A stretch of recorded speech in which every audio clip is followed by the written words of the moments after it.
အားလုံးပဲမင်္ဂလာပါကျွန်တော်တို့အားလုံးစောင့်မျှော်နေတဲ့ ARD အမျိုးသမီးအသင်းနဲ့နေတိုင်ပေအသင်းရဲ့ပွဲစဉ်ကပြီးဆုံးသွားခဲ့ပါပြီ။ပွဲဆက်ရတဲ့နေတိုင်ပေအသင်းကအနိုင်ရဖို့တိုက်စစ်စင်စ조사ပါတယ်။ ARD အသင်းကတော့အထလင်းတဲ့အကြောင်းပုံမှန်ကစားပွဲအောင်မှာပြောင်းနေခဲ့ပြီးကွင်းလယ်ပိုင်းမှာကစားပွဲတင်မရခဲ့ပါဘူး။ပွဲဆန်9မိနစ်ထိ ARD အသင်းကစားပွဲတင်မရခဲ့တာပါ။တောင်ဝမ်ကထိုးပေါက်ဖို့조사တာတွေလည်းအောင်မြင်တာသိမတွေ့ရပါဘူး။ကျွန်တော်အရင်နေ့တွေကပြောခဲ့သလို FC ကျူလုံးနဲ့ပွဲကလူစင်ကိုပဲအနေငယ်အပြောင်းလဲပြုလုပ်လာတာပါ။နေတိုင်ပေအသင်းကတော့မမထန်ထန်နဲ့ဖောင်ဖြက်ကစားလာတာမျိုးပါ။ပွဲချိန်ထလာတာနဲ့အမျှအေယာဝတီအသင်းကိုပို့ပြီးတိုက်စစ်စင်ကစားလာတဲ့တွေ့ရပေမဲ့ထိရောက်ခဲ့တာတော့မရှိရပါဘူး။ပွဲချိန်19မိနစ်ကျော်မှာဒက်ရှိမာရီရဲ့ဖြတ်တင်ပေးတဲ့တောင်းကန်ဘောကိုမေတက်လူကကောင်းတက်ခဲ့မဲ့နယူးတိုင်ပေကွန်မာဝန်ယူတင်ကကာကိုတွားခဲ့ပါတယ်။နယူးတိုင်ပေရဲ့ကစားသမားတွေဖြစ်တဲ့ကာနိုနဲ့အော်ကူကိုမိုင်တို့ကတော့နယူးတိုင်ပေအတွက်တော်တော်လိုအပ်လုံးကောင်းကောင်းကစားသွားတာကိုတွေ့ရပါတယ်။နေတိုင်ပေအသင်းကအတင်းဝင်အတင်းထွက်ပုံစံမျိုးကစားလာတာပါမေထက်လူကတော့နေတိုင်ပေအသင်းကိုတော်တော်ဒုက္ခပေးနေတဲ့တွေ့ရမဲ့ပြင်ပကိုသမားဝန်ယူတင်ကလည်းအတော်လေးလက်စွမ်းပြတ်သွားနိုင်ပါတယ်စင်မိုးပြေးကတော့ထုံးစံတိုင်းခြေစွမ်းပြဖို့ရုန်းကန်နေရတာပါပဲ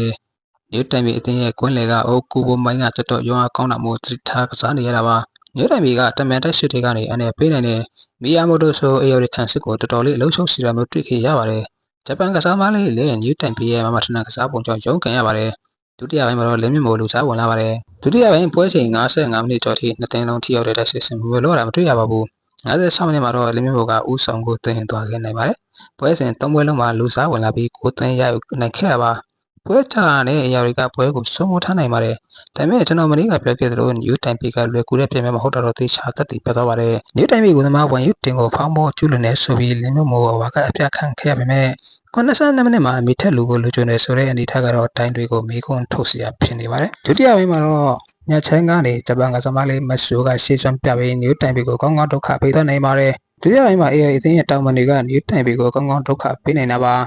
98မိနစ်မှာတော့မိထက်လူနေရာမှာဝင်းတင်ကီထွန်းလူစားဝင်လာပါတယ်လူစားဝင်ပြီးစက္ကန့်ပိုင်းကြာမှာပဲဝင်းတင်ကီထွန်းဟာကိုရဖို့စူးစမ်းသွားတာလည်းတွေ့ရပါတယ်ဒီလိုမှလည်းဒုတိယပိုင်းမှာ FC ကျူရောင်းတဲ့ပွဲကလို့ဂျပန်ကစားမလေးတွေခြေစွမ်းကချီကျူးစရာပါတစ်ဖက်အသင်းကကစားသမားတွေလက်ဆွဲရအောင်ထိကောင်းကြတာပါနေတိုင်ပေအသင်းကဂျပန်ကစားသမားကန်တို့ကလည်းချီကျူးစရာကောင်းအောင်ကစားသွားပါတယ်ပွဲစဉ်86မိနစ်မှာနက်ကာမူရဲ့ပင်နတီအေရီယာထဲမှာဖြစ်တော်မူကပင်နတီပေးလို့ရရင်ပဲကွဲလိုက်တဲ့ကမသိချင်အောင်ဆောက်သွားပါတယ်နေတိုင်ပေကခြေကုံထုတ်စားတွေ့ရပေမဲ့အရာမထင်ခဲ့ပါဘူးနောက်ထပ်ရဲ့ခြေစွမ်းကလည်းအပြည့်ပြောစရာမရှိအောင်ကောင်းတာပါဂျပန်ကစားသမားလေးမက်ဆူရိုက3ပွဲကစားပြီး3ပွဲစလုံးမှာကိုပါဝင်ပတ်သက်မှုရှိခဲ့ပါတယ်အထူးပြောစရာရှိတာကဒီချန်ပီယံလိရှေ့စစ်ပွဲမှာ ARD မျိုးသမီးတိုင်းက73ဂိုးသွင်းပြီးပေးကိုလုံးဝမရှိခဲ့တာပါ